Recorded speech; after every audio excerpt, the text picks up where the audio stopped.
আর বিয়ে, তোমার কাছে তখন সেই ভাইব্রেশনেরই মানুষ আসবে, যে তোমার সহধর্মিণী হবে। বউ না, কিন্তু তুমি যখন সুন্দর সাধনা করছো, তখন তোমার তিনি বউ আর না, তিনি সহধর্মিণী হচ্ছেন। দুটো অন্তর আছে, বউ প্লাস সহধর্মিণী। বউয়েরই ভূমিকা নিবাচ্ছেন, কিন্তু সহধর্মকে সম্মান করে।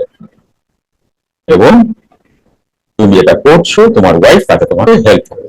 যে কারণে বাবা বলতেন সস্ত্রীক সাধনা নেওয়া ভালো। বোঝা গেল? মানুষ অনেক কিছু সরিয়ে ফেলতে পারে তার কর্ম দ্বারা। এটা একমাত্র মানুষের হাতে আছে, আর কোনো সৃষ্টির হাতে নেই। বা সিংহ ভাল্লুক কারোর হাতে নেই, একমাত্র মানুষের হাতে আছে। এই যে দুলাল দা বলো, আসমা ম্যাম বলো, নোভা বলো, লিপি বলো, এরা তো বাংলাদেশে খুঁজে খুঁজে খুঁজে খুঁজে কোথা থেকে কিভাবে করে করে তো দেখো, এটা বলে পুরুষকার। তার এটা চাই, আর যার যেটা চাই সে সেটা পাবে। পাবে, এই পৃথিবী তোমায় দেবেই দেবে।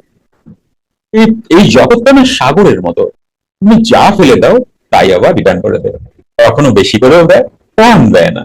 ভালো তো ভালো রিটার্ন হয়, খারাপ তো খারাপ রিটার্ন হয়।